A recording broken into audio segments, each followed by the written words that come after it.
تو جو بنیادی طور پہ بچے کو کہانی پہنچانے کا جو ہمارا معاملہ ہے وہ یہ ہے کہ بچے کو جب کتاب ملے گی تو وہ ایک تو پڑھے گا، اور جب وافر مقدار میں کتابیں چھپیں گی، پاکٹ سائز کتاب جو ہے وہ اس میں ان کی ترجیحات کے حساب سے کہانی ہوں گی.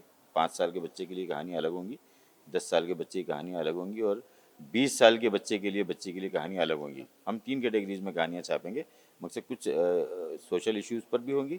ہم اس پہ تربیت شاید اتنا زیادہ نہ کر پائیں، میں نہیں چاہتا، میرا اپنا پوائنٹ آف ویو یہ ہے کہ بچوں کو تربیت گھر سے ہی ملتی ہے، اسکول سے ملتی ہے، مدرسے سے ملتی ہے، معاشرے سے ملتی ہے. محلے والے بھی ڈانٹتے ہوتے ہیں یہ مت کرو وہ مت کرو. کہانی اس کی فینٹیسی ہے. اس فینٹیسی کے اندر جو تربیت آپ جب گھسیڑ دیتے ہیں تو وہ فینٹیسی خراب ہو جاتی ہے. اس کی نصیحت بن جاتی ہے. نصیحت نہیں چاہیے بچے کو، تاکہ وہ اس کو مزے کے ساتھ پڑھ سکے کہ میرے مزے کی چیزیں. مثال کے طور پہ آپ کو دوں کہ جی اب وہ بچے کے ہاتھ میں موبائل ہے، وہ ٹک ٹاک دیکھتا ہے اور وہ اپنی مرضی کی چیزیں دیکھتا ہے، تو آپ دیکھیں اب 12 گھنٹے اس میں لگا رہتا ہے. اگر اس سے اس کو یہ پتہ چلا نا کہ جی آپ کو جو ہے یہ فلاں چیزیں پڑھنی ہے، اخلاقیات والی کہانیاں پڑھنی ہیں، یہ نہیں پڑھنی، بچہ جو ہے وہ استعمال ہی نہیں کرے گا، بور ہو جائے گا کچھ دنوں میں. تو اپنے مطلب کی چیزوں تک پہنچنے میں اس کو ٹائم لگے گا. ایسا نہیں ہے کہ چیزیں شعور میں نہیں آتی ہیں. بچے گریجولی کچھ ہی دنوں کے بعد وہ ٹک ٹاک سے بیزار ہو جاتے ہیں اور اس کے بعد سے اپنے مطلب کی یوٹیوب کی وہ والی چیزیں دیکھنا شروع کر دیتے ہیں جو موٹیویشنل ہوتی ہیں، اور پھر وہ ہمیں بتانے لگتے ہیں ہمیں کتنا پتہ ہے.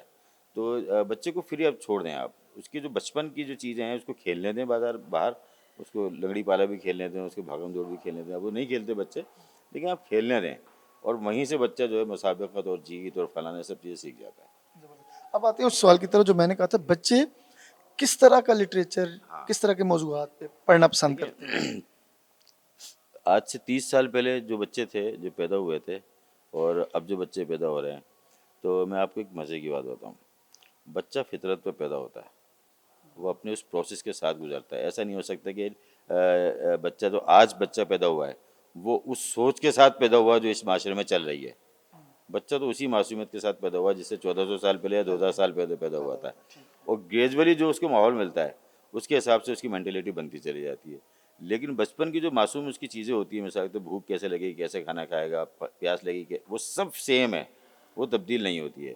تو اس کو وہی اس کی جو فطرت کی چیزیں، فینٹیسی اس کو پسند آتی ہے، اس کو تصوراتی چیزیں پسند آتی ہیں، اس کو جہان حیرت کھلتا ہوا نظر آتا ہے، پرستان. یہ آج بھی بچے کی فینٹیسی وہی ہے، اور اس کا ثبوت یہ ہے کہ پوری دنیا میں بچوں کے لیے جتنا بھی کانٹینٹ تیار ہوتا ہے وہ سارا اسی قسم کا ہوتا ہے.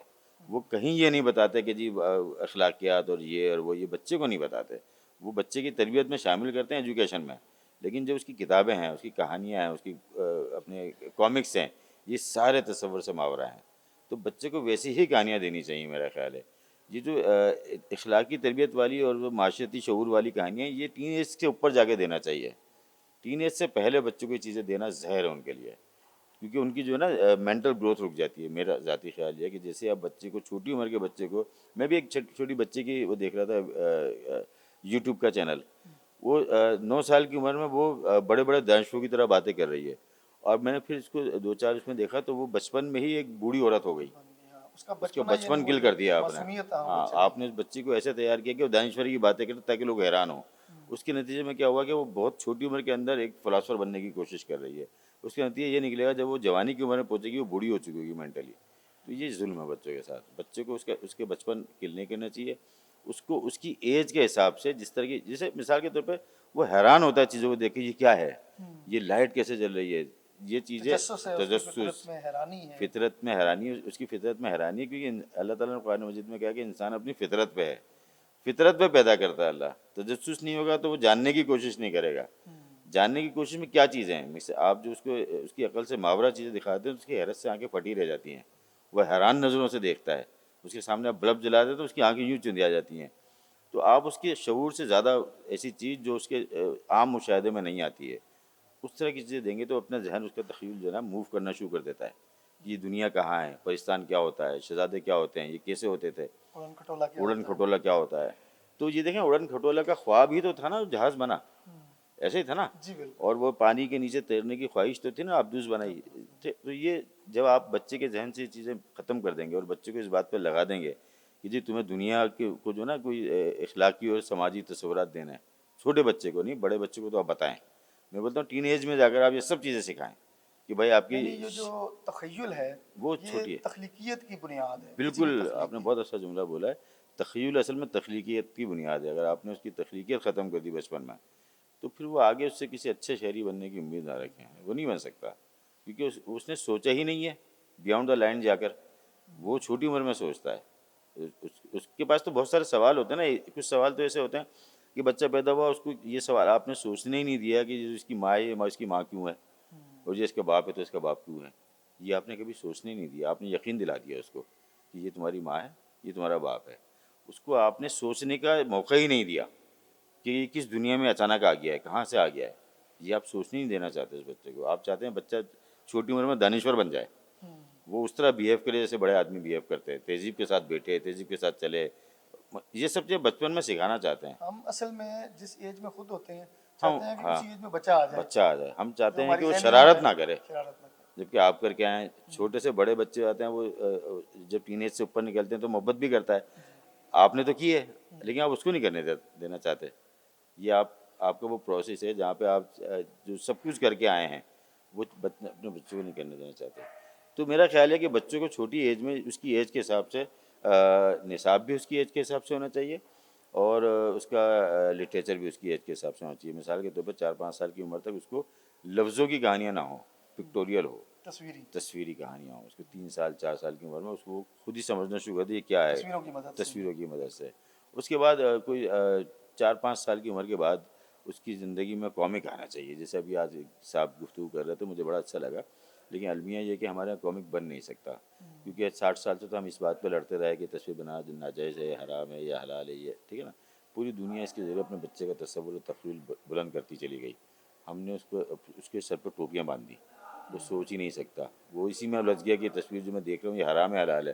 اچھا پھر 2 چیزیں دیکھتا ہے, کہیں پر وہ دیکھتا ہے کہ یہ تصویر حرام ہے لیکن تصویر کے بغیر اس کا نوٹ اس کی جیب میں پڑا ہوا ہے. تو ہاں یہ پھنس گیا بچہ نا. اچھا اس کے بعد وہ بچہ نا ایک ڈسٹرب کیریکٹر بن کے سامنے آتا ہے, اور وہ پھر چیزوں کی نفی کرنا میں ہوں اس کی مثال, چیزوں کی نفی کرنا شروع کر دیتا ہے کہ کیا بکواس ہے, آپ بولتے کچھ ہو کرتے کچھ ہو, دنیا کچھ اور ہے لیکن مجھے کچھ اور بتاتے ہو. میں نے ایک کہانی لکھی تھی, اس کا نام تھا کتاب جھوٹ بولتی ہے. کہ کتاب میں جو سبق بتایا جاتا ہے کہ جھوٹ بولنا بری بات ہے, دنیا میں تو ایسا نہیں ہے. عملی طور پہ لوگ بول رہے ہیں کتاب نے مجھے بتایا تھا کہ جو ایمانداری والا جیتتا ہے, ایسا نہیں ہے دنیا میں, ایسا کچھ بھی نہیں ہے. کتاب میں بتایا تھا کہ جی آپ کو جیتنا ہے, جبکہ آپ کو ہارنا بھی پڑتا ہے. بھائی ہارنا بہت ضروری ہے, اس کے بغیر تو آپ سیکھتے ہی نہیں ہو. تو کتاب ہم سے بہت جھوٹ بولتی ہے.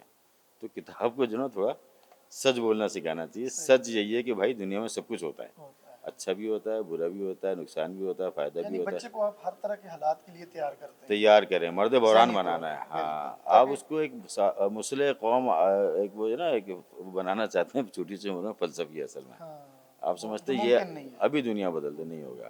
تو بچوں کا ادب بچوں کی ذہنی سطح کے حساب سے ہونا چاہیے. جیسے میں ادبیات کا میں دیکھ رہا تھا, اور بہرطوں میں آپ کا تو خاص طور پہ ابھی یہ کہنا چاہوں گا, آپ نے بچوں کا ادب کے لیے جو مطلب میں حیران ہو گیا ہوں. میں نے لوگوں سے روک کے بتایا کہ یار اس آدمی کا کنٹریبیوشن یہ ہے. کیوں ہے؟ کیونکہ میں حیران ہوا ہوں کہ ایک آدمی کی ایسی کوئی مالی وابستگی سے وابستہ نہیں ہے کہ کوئی اس کی دنیا بدل رہی ہے اس سے, لیکن اس کی ڈیڈیکیشن ہے اور وہ کر رہا ہے. جبکہ ایسا کچھ بھی نہیں تھا کہ یہ ہمیں کرنا چاہیے تھا, یا اداروں کے کام تھے کہ ادارے خود لوگوں کو ہائر کرتے ان کو بٹھاتے کہ جی یہ کریں, لیکن ان اداروں کو اس طرف مائل کرنا یہ بڑا کمال کام آپ نے کیا. جو اپنی تعریف سن کے اچھا لگ رہا ہے لیکن ہاں یہ آپ نہیں کی ہونا محبت ہے. چاہیے, بالکل ہونا نہیں چاہیے. ویسے یہ آپ کی محبت ہے. دیکھیے ہم سب کا یہ بچوں کا ادب ہم سب کا یعنی کاز ہے ایک طرح سے, اور سب ظاہر ہے ہم اسی کاز سے جڑے ہوئے ہیں. مجھے ایک جو بات یاد آ رہی ہے وہ یہ ہے کہ ترجمہ جو ہے, پچھلی دنیا اس پہ بھی بڑی بحث ہوئی کہ ترجمہ ایڈاپشن فلاں. اگر آپ ریفرنس کے ساتھ حوالے کے ساتھ ترجمہ کرتے ہیں, اور مجھے پتہ ہے ہیری پوٹر کا, ہانس کرسچن اینڈرسن کا, موپسن کا, آپ نے بہت خوبصورت تراجم کیے ہوئے ہیں. تو ترجمے کو, چونکہ ترجمہ میں یہ سمجھتا ہوں کہ تہذیبوں کے درمیان مکالمے کا نام ہے, آپ دوسری تہذیب سمجھ رہے ہوتے ہیں, بچوں کے لیے کس قدر ضروری ہے؟ اچھا میں آپ کو بتاتا ہوں. دیکھیں 2 چیزیں, ترجمے کے بغیر بات آگے بنتی ہی نہیں ہے. کیونکہ آپ جس کنویں میں ہوتے ہیں آپ اس کنویں کی باتیں سوچتے ہیں, لیکن وہ کنواں زندگی نہیں ہے, پوری دنیا باہر ہے, بھی ایک دنیا ہزاروں طرح کے لوگ ہیں. جب تک آپ کو پتہ نہیں چلے گا دنیا کے لوگ, وہ بھی تو انسان ہے نا, آپ کی طرح پیدا کیے, اللہ نے پیدا کیے, وہ کس طرح سوچتے ہیں, وہ اپنے بچے کے لیے کیا سوچتے ہیں. اچھا وہ بہت ریفائنڈ ادارے ممالک ہیں دنیا, انہوں نے اپنے بچوں کے لیے کام کیا ہے باقاعدہ, پراپر اس پہ ریسرچ کی ہے, تحقیق کی, آپ نے نہیں کی. تو آپ ان کی ریسرچ سے کیسے فائدہ اٹھا سکتے ہیں؟ انہوں نے ریسرچ کے ذریعے طے کیا کہ کس قسم کی کہانیاں کس عمر کے بچے کے لیے ہونی چاہیے, کس قسم کے ناول ان کے لیے لکھے جائیں، وہ ریسرچ کے بعد، یعنی صدیوں کے ریسرچ کے بعد انہوں نے طے کیا اور انہوں نے وہ چیزیں ڈیولپ کی ہیں۔ آپ چاہتے ہیں کہ ان کو ہم نہ چھیڑیں کیونکہ انہوں نے ریسرچ کی بنیاد پہ کیا ہے، آپ چاہتے ہیں کہ آپ بغیر ریسرچ کے الٹ چیزیں کریں، وہ ہم کر رہے ہیں، ہم اپنے کنویں کے اندر گھوم رہے ہیں۔ تو میرا ذاتی خیال یہ ہے کہ دنیا کے تمام ممالک کا لٹریچر آپ کے منتقل ہونا چاہیے۔ آپ جو ترجمہ لفظ ہے نا کہ نام آنا چاہیے نہیں آنا چاہیے، یہ بہت فروئی بات ہے۔ آپ ہیری پوٹر کی بات کرتے ہیں، ہیری پوٹر خود آپ کا طلسم الف اشربہ، لالات طلسم لسمہ اشربہ ایز اٹ از اٹھایا ہوا ہے، ہوں، سیدھا سی تھن لائن کے اندر۔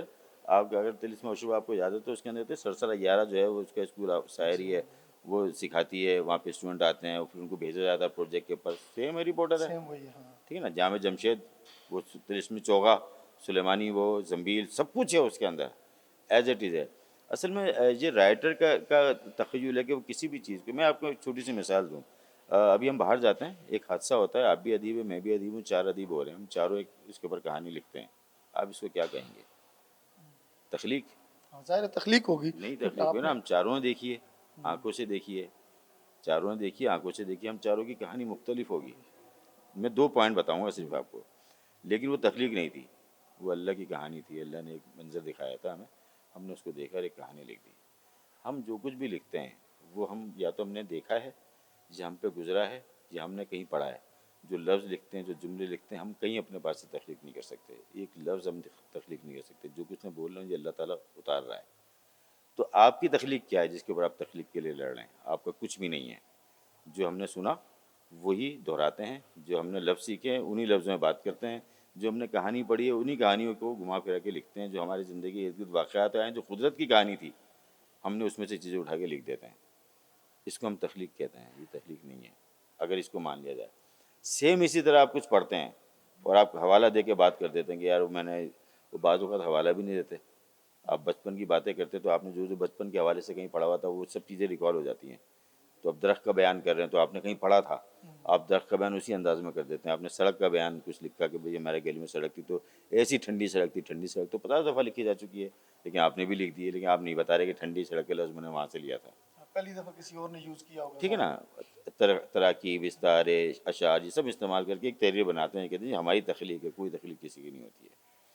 سیم اسی طرح آپ کچھ پڑھ لیتے ہیں اور وہاں سے کچھ اخذ کر لیتے ہیں، آپ کی کہانی میں آ جاتے ہیں، تو آپ کی کہانی کیسے ہوگی نا۔ مثال کے طور میں آپ کو چھوٹی سی مثال دوں، موپاسا کی ایک کہانی تھی، ایک صاحب نے اس کہانی کا ترجمہ کیا، اس کہانی کو انہوں نے ساتھی رسالے میں چھپایا، تو وہاں پہ ایک لڑائی شروع ہوئی کہ یار انہوں نے اس کا موپاسا کا نام نہیں لکھا۔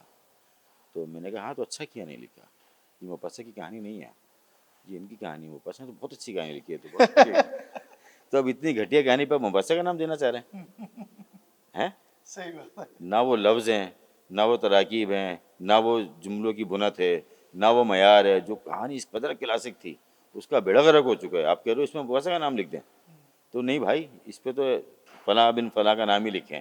صحیح بات۔ میں اس کو اس کی کہانی ماننے پہ تیار ہی نہیں، جیسے ملان کنڈیرا کا میں نے ناول پڑھا، میں ماننے پہ تیار ہی نہیں ہوں کہ یہ ملان کنڈیرا کا ناول ہے۔ ملان کنڈیرا کا ناول میں نے انگریزی میں پڑھا، کمال ہے، یہ اس کے سامنے 2 کوڑی کا بھی نہیں ہے، جسے صوفی کی دنیا چھپا ہوا ہے، میں نے وہ انگریزی میں پڑھا ہے، میں جب اس کا اردو ترجمہ پڑھا بہت اچھا ترجمہ کیا ہوا ہے، لیکن اس کے 5% بھی نہیں ہے یہ، وہ تصور ہی نہیں آتا، وہ تخیل ہی نہیں آتا اس کے پڑھتے ہوئے۔ تو میں اس کو جوزف آسٹن کا ناول نہیں مانتا اردو والے صوفی کی دنیا کو، میں اس آدمی کا مانتا ہوں کہ اس نے پڑھا، اخذ کیا، لکھ دیا۔ اور اپنے انداز اور میں جو ایسا کرے کہ آپ نے جو ہے او ہنری کی کہانی پہ او ہنری کا نام لکھ دیا ترجمہ کر کے، اس کو سزا ملنی چاہیے کہ بھائی او ہنری کی کہانی نہیں ہے، جو تو نے، یہ تیرے لفظ ہیں، تو نے کیا بکواس لکھا ہوا ہے، تو اس کو اپنی کہانی کے، میں اس کے اوپر قائل ہوں۔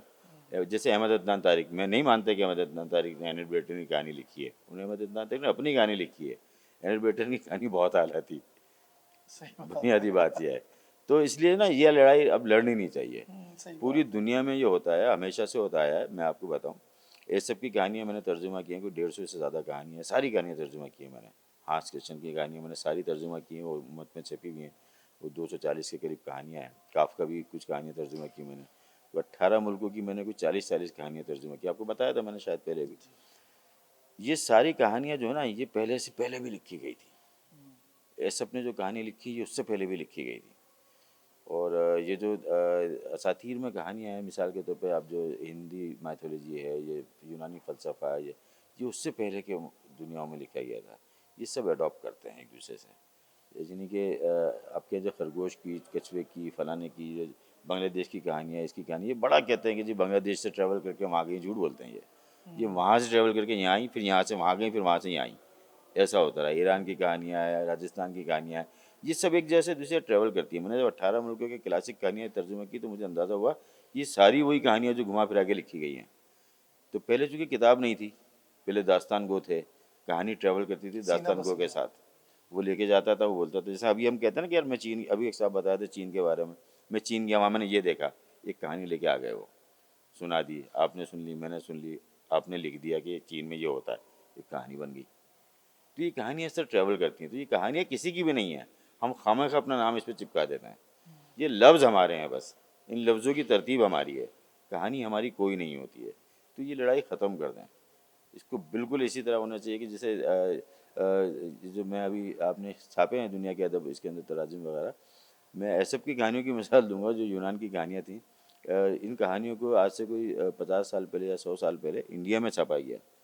تو مجھے فہیم نے دکھایا، اس نے کہا کہ یار آپ کو پتہ ہے یہ ایسب کون تھا؟ میں نے کہا کون تھا؟ بولے لقمان تھا.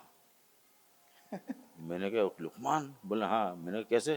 بولا یہ لکھا ہوا ہے اس کے اندر، پوری کتاب چھپی ہوئی ہے، یہ لقمان کی کہانیاں، ایسب بریکٹ میں لقمان لکھا ہوا ہے.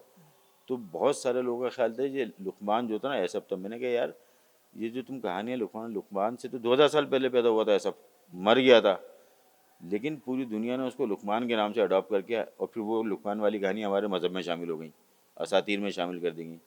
تو یہ سب ہوتا رہتا ہے. تو یہ والی لڑائی ختم کر دیں خدا کے واسطے.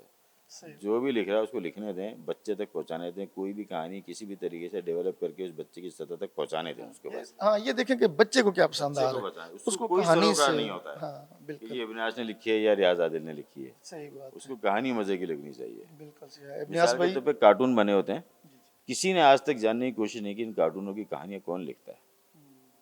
کسی نے. ابھی یہ کوئی رائٹر تھی کوئی وہاں کی بھلوال کی، اس کی روز ایک کہانی چھپتی تھی. تو مجھے کسی نے کہا کہ یار یہ کہانی جو ہے وہ کس قدر کمال لکھتی. میں نے پڑھی، میں حیران رہ گیا. میں نے کہا اس قدر میچور کہانی.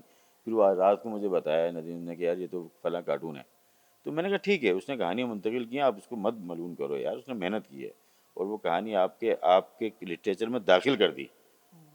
اپنی محنت کی. ایک کارٹون دیکھا اس نے، اس کا اچھا وہ جس نے کارٹون بنائے تھے اس نے بھی کہیں نہ کیسی چیزیں اٹھائی ہوئی تھیں. میں آپ کو موٹو پتلو کی مثال دوں. موٹو پتلو 50 دفعہ لکھا جا چکا ہے. ہمارے اللہ ننا تھا، الف نون، وہ گھومتا رہتا ہے بار بار. ایک موٹا کریکٹر، ایک پتلا کریکٹر، ایک مزاحیہ، ایک سنجیدہ، ایک بیوقوف بناتا ہے. یہ پتہ نہیں 200 سال سے چل رہا ہے. نام چینج ہو جاتے ہیں. اب موٹو پتلو ہٹ ہو گیا، کچھ عرصے بعد موٹو پتلو ختم ہو جائے گا، یہاں سے کچھ شروع ہو جائے گا. میں نے للو پنجو لکھ دیا. تو یہ سب اسی طرح چلتا رہے گا. تو یہ والی لڑائیاں چھوڑ دیں. بچے کے لیے بہترین کہانی چوز کریں بس. کہیں سے بھی ملیں نکالیں، بچے تک پہنچائیں تاکہ بچے کو مزہ آئے. زبردستی نہ کریں کہ وہ حدیث کہانی ہی پڑھے. حدیث کہانی گھڑی ہوئی کہانی ہے، جھوٹی کہانی ہے. ایک سچی حدیث کو لوگوں تک پہنچانے کے لیے آپ ایک جھوٹی کہانی کا سہارا کیوں لے رہے ہو؟ آئی سمجھ بات؟ ایک سچی حدیث کو جو براہ راست اثر کرتی ہے اس کو یقین دلانے کے لیے، اس کو سمجھانے کے لیے کیا کسی جھوٹی حدیث، جھوٹی کہانی کی ضرورت ہے؟ نہیں ہے. نہیں لیکن میرے خیال میں جو لکھ رہے ہیں ظاہر ہے ان کا ایک پوائنٹ آف ویو یہ ہو سکتا ہے کہ آپ بچے کو وہ جو حدیث کا پیغام ہے کسی کہانی کی صورت میں اگر دے رہے ہیں نہیں ضرورت تو نہیں ہے. کہانی کے نہیں انداز نہیں میں. ضرورت ہی نہیں ہے. ضرورت ہی نہیں ہے.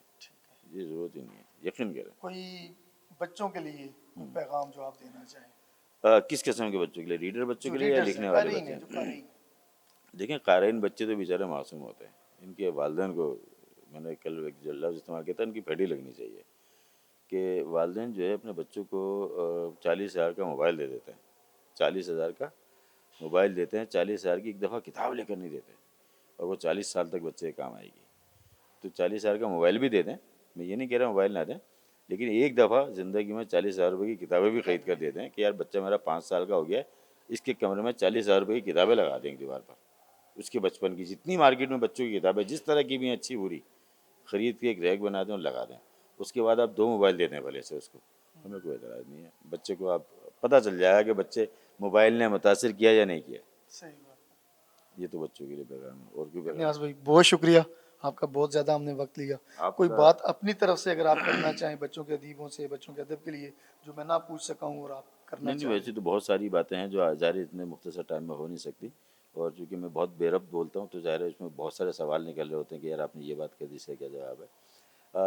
بس یہ کہنا چاہوں گا کہ اپنے لٹریچر پہ فخر کریں، جو بھی آپ کے ادیب لکھ رہے ہیں.